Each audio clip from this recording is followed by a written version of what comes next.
Hello there, good afternoon. I'm Cynthia Arthur. You're watching News on 2. There should be a database on women's security in the country and the region as a way to address the issue more effectively. Touching on the matter, Deputy Prime Minister Datuk Sri Dr. Wan Azizah Wan Ismail said this can be done with the input of researchers and through networking with civil societies and individuals to enhance awareness on this matter. The Deputy Premier, in her keynote address at the International Conference on Women's Security and Global Challenges in Bangi, Selangor yesterday, said the Pakatan Harapan PH government's goals are very clear on assuring women's peace, security and gender equity. She also said that all parties should emphasize more on implementable programs leading towards practical and efficient solutions, particularly in solving issues faced by women. I also hope there will be more efforts on indigenous research and dissemination of research findings on women's security.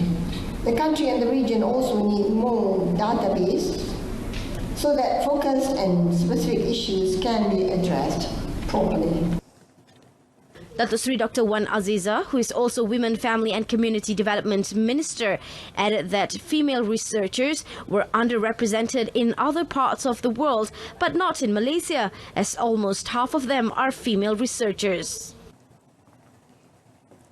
Domestic Trade and Consumer Affairs Ministry will monitor the price of food and items sold during the fasting month to avoid any increase in price which will burden the people. Its Minister Datuk Sri Saifuddin Nasution Ismail also reminded traders to display the prices of all the food and items sold. Kami akan menggunakan pendekatan untuk memantau. Kita tahu sambutan Ramadan ini setahun sekali. Peniaga boleh saja mengambil keuntungan, tapi keuntungan biarlah munasabah. Kemudian hak pelindungan kepada pengguna harus dihormati dari segi untuk menikmati harga yang berpatutan. Datuk Sri Saifuddin Nasution said the ministry will also cooperate with the Agriculture and Agro-Based Industry Ministry to ensure sufficient supply of food items during the festive season. He said this in conjunction with the Intellectual Property Day 2019 celebration held in Bangi, Selangor yesterday. The Health Ministry has launched a no smoking campaign with the theme No Tobacco and Fresh Breath beginning Ramadan as a starting point to encourage Muslim smokers to stop smoking. Its Minister Datuk Sri Dr. Zulkifli Ahmad said he believes that the smokers can be moved to stop smoking if they are asked to do so in a civil manner. Merokok dan terkena asap rokok itu adalah satu kemudaratan.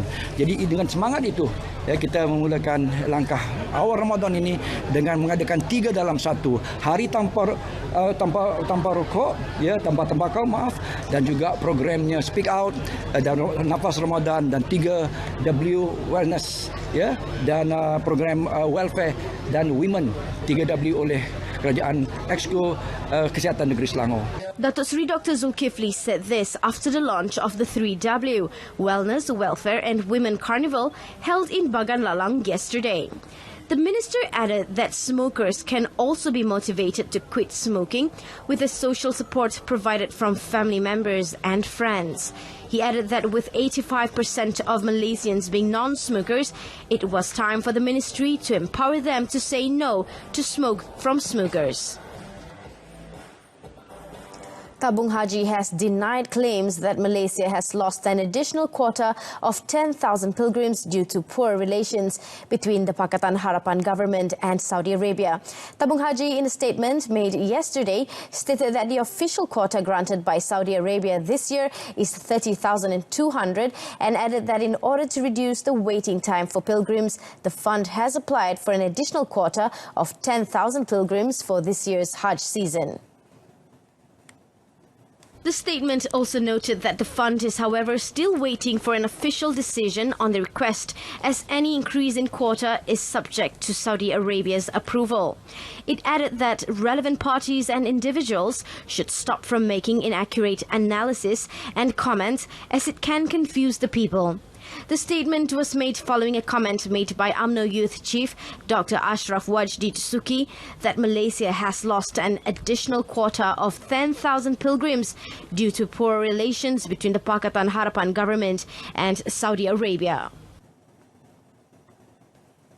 Facilities including the salary received by Muhammad Ashraf Hassan, or better known as Achab, who went missing while participating in the Gopeng Ultra Trail Run 2019 in March, continues to be paid, although he is yet to be found.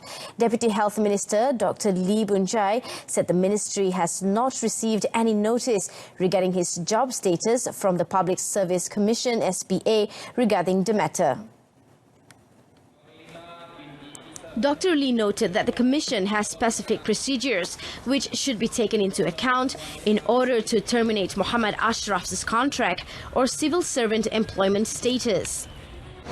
So ini ambil sedikit masa untuk buat sementara, sepatutnya JPA harus perlu bayar gaji. Semua hak sebagai pejabat awam itu harus dikekalkan sehingga ada keputusan muktamad berkenaan dengan kedudukan beliau.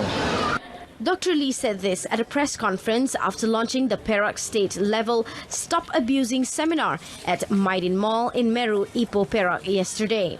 Muhammad Ashraf, who works as a laboratory technician with the Muar Health Clinic, was with 485 other male and female runners at the start of the Gopeng Ultra Trail Run 2019 from Gua Tempurung near Gopeng for the 25-kilometer category on 23rd of March.